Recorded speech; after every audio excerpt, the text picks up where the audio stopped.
নমস্কাৰ ফ্ৰেণ্ডসকল, welcome to অসঞ্জয় YouTube channel. তো ফ্ৰেণ্ডসকল, আজি আকৌ এটা জব ইনফৰমেশ্যন ভিডিঅ' লৈ আহিছোঁ। তো আজিৰ ভিডিঅ'টো হৈছে APSCৰ ফালৰ পৰা বহুকেইটামান অৰ্থাৎ 14টামান পোষ্ট মুকলি কৰি দিছে। তো পোষ্ট নেম হৈছে জুনিয়ৰ এডমিনিষ্ট্ৰেটিভ এছিষ্টেণ্ট পোষ্ট হয় আৰু এইটো এপ্লাই অনলাইনৰ জৰিয়তে কৰিব লাগিব। তো ফ্ৰেণ্ডসকল, ইয়াতে এডুকেশ্যন কোৱালিফিকেশ্যন বিচাৰিছে যে ডিগ্ৰী পাছ হ'লেও আবেদন কৰিব পাৰিব। আৰ্টছ, ছায়েন্স নতুবা কমাৰ্চৰ হ'লেও আপোনালোকে আবেদন কৰিব পাৰিব। তো এই ভিডিঅ'টোৰ যোগেদি আপোনালোক দেখাই দিম কেনেদৰে এপ্লাই কৰিব পাৰিব। তো ভিডিঅ'টো সম্পূৰ্ণ ভালদৰে চাব আৰু ইয়াতে কি বিচাৰিছে কোৱালিফিকেশ্যন। প্ৰথমত ইয়াতে ডিগ্ৰী বিচাৰিছে কোৱালিফিকেশ্যন, তাৰপিছত কম্পিউটাৰ 6 মান্থৰ কোৰ্চ বিচাৰিছে। যিসকলৰ আছে কম্পিউটাৰ 6 মান্থৰ কোৰ্চ সিহঁতেও এপ্লাই কৰিব পাৰিব। আৰু এমপ্লয়মেণ্ট এক্সচেঞ্জ ৰেজিষ্ট্ৰেশ্যন চাৰ্টিফিকেটটো বিচাৰিছে আৰু ইয়াতে 47 টকা অকল পে' কৰিব লাগিব, যিটো গভৰ্ণমেণ্ট মাচুল বুলি কোৱা হয়।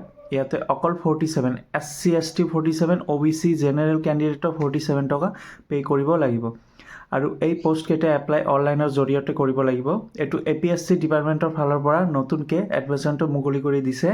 এইটো পোষ্ট নেম হৈছে জুনিয়ৰ এছিষ্টেণ্ট পোষ্ট হয়। ফ্ৰেণ্ডসকল, আহক আমি এডভাৰ্টাইজমেণ্টটো চাই লওঁ। ফ্ৰেণ্ডসকল, এইটো APSCৰ নটিফিকেশ্যন। এইটো এপ্লাই অনলাইনৰ জৰিয়তে কৰিব লাগিব আৰু ইয়াতে 14টামান পোষ্ট দিয়া আছে। পোষ্ট নেম হৈছে জুনিয়ৰ এডমিনিষ্ট্ৰেটিভ এছিষ্টেণ্ট পোষ্ট হয়।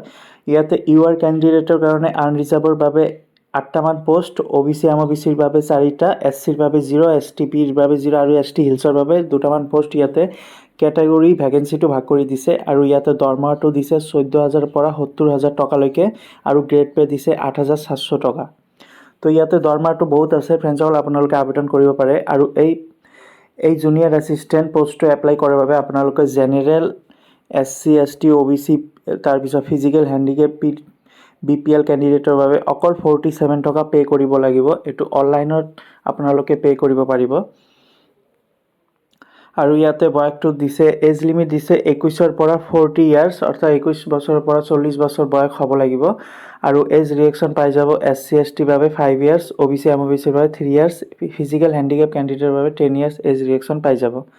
তাৰপিছত ইয়াতে এডুকেশ্যন কোৱালিফিকেশ্যন বিচাৰিছে বেচেলাৰ ডিগ্ৰী, অৰ্থাৎ আৰ্টছ, ছায়েন্স, কমাৰ্চ ডিগ্ৰী হ'লেও আপোনালোকে ইউনিভাৰ্চিটিৰ পৰা হ'লেও আবেদন কৰিব পাৰিব। তাৰপিছত কম্পিউটাৰ প্ৰফিচিয়েঞ্চি ইয়াতে 6 মান্থৰ কোৰ্চ বিচাৰিছে। ডিপ্ল'মা চাৰ্টিফিকেট হ'লেও আপোনালোকে আবেদন কৰিব পাৰিব। ফ্ৰেণ্ডসকল, আপোনালোকে এপ্লাই কেনেকৈ কৰিব মই ডেছক্ৰিপশ্যন লিংকটো দি দিছোঁ, তাৰ পৰা গৈ এপ্লাই কৰিব পাৰিব। নতুবা আপোনালোকে APSC ৱেবছাইটত গৈ আপোনালোকে আবেদন কৰিব পাৰিব। তো ফ্ৰেণ্ডসকল, আগৰ ভিডিঅ'টো ভাল লাগিছে, যদি ভাল লাগে লাইক আৰু নিজৰ বন্ধু বান্ধৱীসকলক শ্বেয়াৰ কৰি দিব। ধন্যবাদ।